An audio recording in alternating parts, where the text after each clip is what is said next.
gotta focus on yourself, on your faith, on your dreams, on your mind, on your health, yeah. You gotta work, never tell, keep your head down, find what you love and excel, yeah. Push and pull. This video is all about tablets, focusing on two key devices from Oppo, the Oppo Pad 5 Pro, which sits at the top of the lineup, and the smaller Oppo Pad Mini. This time around, Oppo has introduced two options, one big and one compact. So how do they actually perform when it comes to gaming and productivity? And what makes this smaller tablet stand out? Let's get into it. A quick shout to my tech partner from China for sharing this video. A big thank you for making this possible. Hey everyone, it's Maiky from techmaiky. If you love staying updated with the latest gadgets, make sure to subscribe and hit the notification bell so you never miss out our exciting tech content. First, let's check out the design of the smaller model, the Oppo Pad Mini, which I personally find to be a really well-balanced everyday tablet. You might not realize it at first, but this is actually Oppo's first attempt at a compact tablet. In terms of overall design, it closely follows the look of the Pro version and the earlier standard model, so there isn't a lot to break down here. One small change is that the power and volume buttons are placed along the top edge. The logo is also arranged vertically, which makes sense considering the size. It subtly signals that this device is meant to be used in portrait mode. The tablet weighs just 282 grams, and when we measured the thickness, it came in at around 5.5 millimeters. It's impressively slim and light, and once you hold it, the comfort is immediately noticeable. Even with such a thin body, Oppo has managed to include a large 8,000 mAh battery, which is definitely worth appreciating. On the front, you get an 8.8-inch OLED display with a resolution of 2520 by 1680, giving you about 344 ppi. One thing that really stands out is how narrow the bezels are. They make the screen feel even more immersive. The brightness is strong right out of the box, and there's also a diffuser option that helps improve readability in different situations. The camera is positioned at the center of the shorter edge, again reinforcing that this tablet is designed mainly for vertical use. Since most users who aren't gaming will naturally hold it this way, it's a thoughtful design choice. This device is clearly aimed at everyday tasks, so we won't dive too deep into performance, but here's a quick overview. It's powered by the Snapdragon 8 Gen 5 processor. In a quick test using Peacekeeper Elite, it delivered an average frame rate of 142.6% and maintained 81.2% at a smooth 144 FPS setting. Power consumption came in at 7.5 watts, and the highest recorded temperature was 43.62 degrees Celsius. It runs on the latest ColorOS 16 and supports the same stylus as the Pro model, so you're not missing out on features. One standout feature is the AI Write Circle. Just draw a circle with the stylus and it triggers AI functions, which is really handy for studying or quickly looking up information. It also includes simulated vibration, which makes writing or journaling feel more natural. Overall, the experience is smooth and enjoyable, and it's definitely worth trying out if you get the chance. Even though it's not built for heavy productivity, it still supports WPS-PC and WPS 3D Pro, which can be useful in a pinch. It also supports live collage and works well with the Apple ecosystem, making it flexible for different outdoor or mobile use cases. Now let's move on to the Oppo Pad 5 Pro. This model comes in three color options: Dawn Gold, Onyx, and Mocha Brown. Personally, the Dawn Gold version looks especially appealing. The back design is very similar to the standard version, but there's one key change. The magnetic connector has been moved to the upper left corner to support the new floating keyboard. The back remains metal, and the total weight is kept at 672 grams. This time, Oppo has sharpened the edges where the back panel meets the frame, giving it a more premium and refined feel. That said, it's not quite as comfortable to hold for long periods compared to the smoother edges of the previous generation. On the front, you're looking at a 13.2-inch LCD display with a resolution of 3392 by 2400, resulting in about 315 ppi. The aspect ratio is close to 7:5, with a slightly longer long edge compared to before, which works well for watching videos. It still maintains a near square shape, which sets it apart from the more phone-like proportions people often joke about. As a tablet, it delivers a different viewing experience, especially for reading, light editing, and gaming. This aspect ratio gives you more usable screen space compared to some competing tablets. In terms of brightness, our tests showed a maximum manual brightness of 745 nits at the center, while auto brightness can reach 973 nits, which is more than enough for everyday use. At 350 nits, the brightness variation across 9 points on the screen was 36 nits. Since it's an LCD panel, some vignetting is unavoidable, which you can see in our test unit. When it comes to accessories, the Oppo Pad 5 Pro introduces a new floating keyboard, and this is Oppo's first attempt at this kind of design. One of the biggest improvements is that you can open and close it with one hand, which makes a big difference in daily use. No more awkwardly prying it open. Once it's set up, the edges feel sharp and premium, but the overall size is still large enough that it doesn't feel uncomfortable during long typing sessions. The wrist pad and keys have a soft, skin-friendly texture, making them comfortable to use. The mid-plate supports full area pressing, and since the bottom isn't integrated with the keyboard, it helps reduce accidental touches. It also provides crisp vibration feedback thanks to a built-in motor.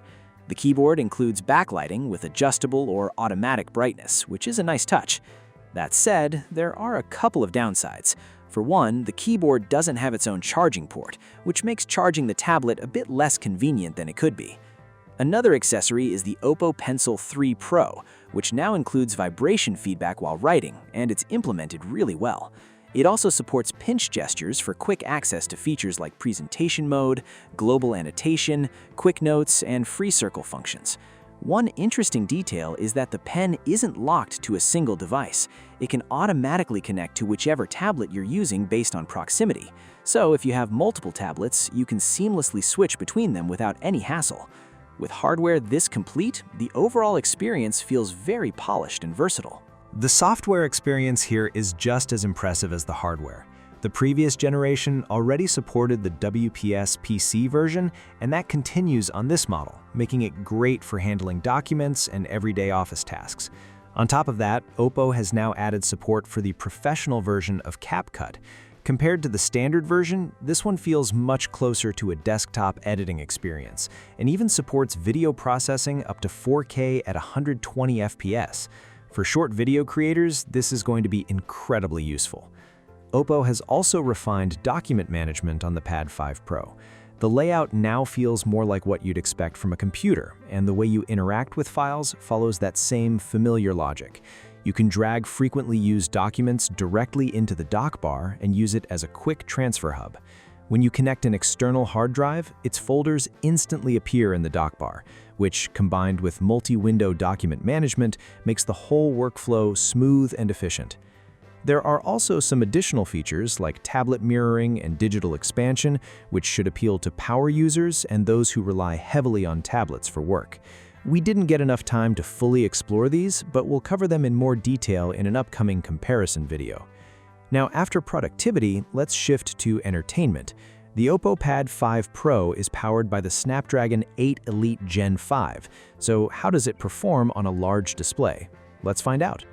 Starting with CPU performance, using Database 5.0 and running King of Glory for 60 minutes at 5 GHz, the tablet delivered an average frame rate of 119.9, basically hitting the limit, with a clearly measured 81.4 FPS. Power consumption stayed around 8.2 watts, and the highest temperature recorded was 39.52 degrees Celsius. Throughout the test, the frame rate stayed extremely stable, with no noticeable drops or fluctuations. Considering this is a flagship chip inside a large tablet, it handles this kind of workload with ease. Next, we pushed it further with a 30-minute Genshin Impact test at 1080p, slightly higher than typical phone settings. The result was an average of 59.9 FPS, very close to the cap, with a clear 53 FPS reading. Whether exploring the map or in intense combat situations, there were no stutters or frame drops.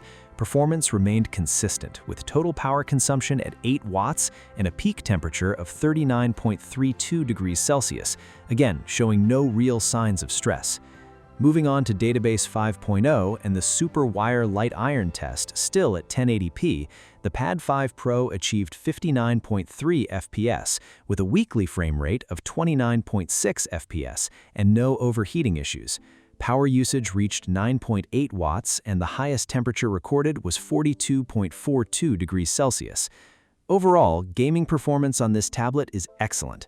The larger body naturally helps with heat dissipation, and combined with a flagship processor, the results are very solid. On the software side for gaming, it supports super resolution and frame boosting features. In PUBG Mobile, enabling super resolution makes a noticeable difference. You can clearly spot distant buildings and enemies, and the overall visuals look smoother. It even supports native 144 FPS gameplay, delivering a really fluid experience. However, during our testing, the super resolution feature temporarily stopped working when the device overheated. That's understandable, but it would be better if the system notified users when this happens, because the sudden shift in resolution can feel a bit inconsistent. As mentioned earlier, Oppo tablets have a unique aspect ratio compared to other Android devices, which gives you a taller viewing area in games. Besides the usual 16:9 and 21:9 formats, the Pad 5 Pro also supports an ultra-wide 8:7 ratio, letting you see more of your character and surroundings on screen, which can be a big advantage. There's also a helpful AI assistant feature for gaming, like automatic item pickup. When you're collecting resources in open-world games, it quickly detects and picks up multiple items at once with impressive speed, so you don't miss anything. It's a small detail, but really useful. When it comes to audio, the Pad 5 Pro features a quad-unit Hi-Fi 8-speaker system that separates highs and lows. Even if you accidentally block a couple of speakers, the sound remains balanced and you won't notice a drop in quality. Looking at the rest of the specs, the tablet packs a massive 13,380 mAh battery, which, if I'm not mistaken, is one of the largest you'll find in mainstream tablets. It supports up to 67-watt wired charging and comes with Wi-Fi 7 support. Altogether, these features really align with what you'd expect from a flagship tablet: powerful, capable, and versatile. Now, talking about pricing, the base version of the Oppo Pad Mini starts at 3699 yuan in China, which is roughly £402 in the UK and about $542 in the US. Oppo has clearly tried to cover all bases with this lineup. So overall, if you had to rate both the Oppo Pad 5 Pro and the Oppo Pad Mini out of 5, what would your score be? Let me know in the comments. This big and small combo gives you flexibility. One is perfect for indoor, more intensive use, while the other is great for portability and outdoor scenarios. Even if you've never used a tablet before, this combination is definitely worth considering. The smaller one in particular feels fantastic in hand and is ideal for light work and entertainment. But if you need something more powerful and feature-rich, then the Pad 5 Pro is clearly the better choice. If you found this video helpful, don't forget to like and subscribe. Thanks for watching, and I'll see you in the next one. Bye.